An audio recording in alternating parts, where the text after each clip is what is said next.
Hey guys, Admiralbone here, and welcome back to another episode of Captain's Academy, where today we're going to talk all about torpedoes. So, you just got your first destroyer, or tier 3 cruiser for that matter, and you're like, well, what's this 3 key do? What's with the different arcs? Well, let me just aim at the ship and shoot.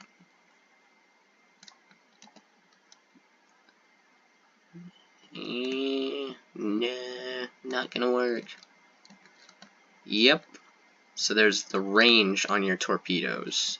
So if you see here, I have a 6-kilometer range. That means that torpedo will not hit.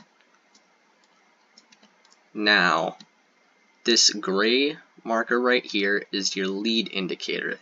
That indicates the direction of the ship that it's sailing and its current speed. That is essentially an estimate as to where the ship will be in that time. See, my torpedo did not hit there, as it had 6-kilometer range, and I fired it several out. So, and then by tapping the 3 key, you can change between widespread and narrow spread. Now, with British/Commonwealth, they have the option to do single, so they may fire individual torpedoes out of their tubes. So, but what happens if I come up here? Okay, we'll get in under their guns like this, and then we'll just throw a torpedo right there. What happened? Why didn't he sink? But there's also, you can't fire a torpedo from too close either.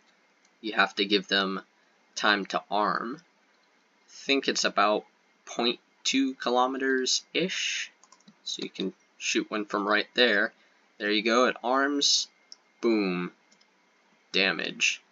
Now, also, as you notice, torpedoes cause flooding, which is very dangerous to any ship. Does lots of damage and will last for 90 seconds.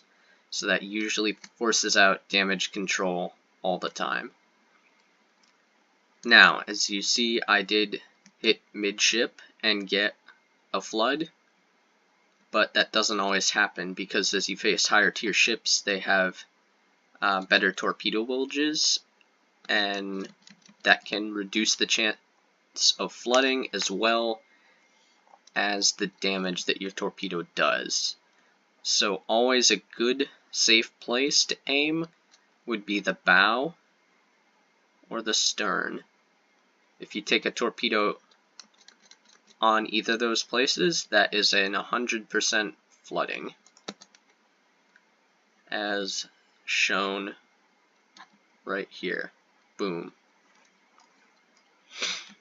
Now, also, by holding down the control key and mousing over your torpedoes, you can see some other useful information. Not only the range, but the speed of your torpedoes, how much damage they're going to do, and the reload.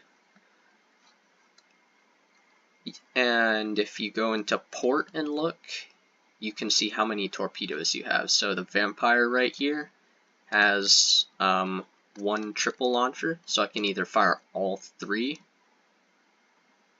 even though I've already fired 1 there, but you know what I mean. You can fire all 3, or you can fire them individually like I've been doing.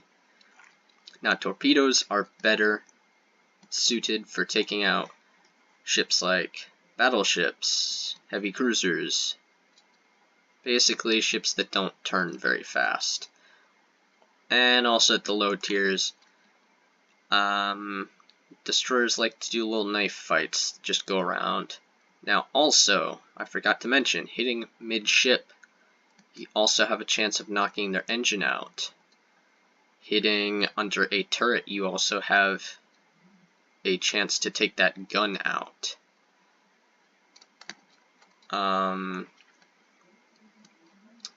But the flooding is really what you have to worry about, to be honest, though.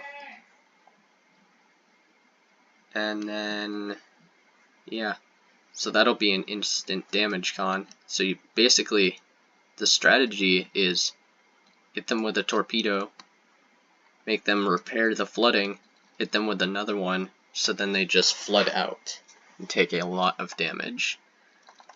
Now as you get to a higher tier ship, you will come with more torpedoes.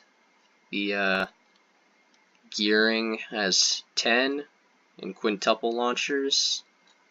The Shimakaze has 15. Yep. But also, as you go up in tier, the reload, not as nice. But that's about gonna do it for this video, guys. Oh, it is fairly difficult to explain how to aim torpedoes. To be honest, you just have to go in and get a feel for it. Like, use your sixth sense, but don't always rely on this gray indicator. Unless, of course, they're stationary. Whereas these bots are stationary, they just sit there. Other ships going to be actively maneuvering like myself, they're not going to be where that gray line expected them. So you got to kind of plan, see what your enemy is thinking. If you guys found this video helpful, leave a like, subscribe for more content. I hope you have a wonderful day, and I'll catch you next time.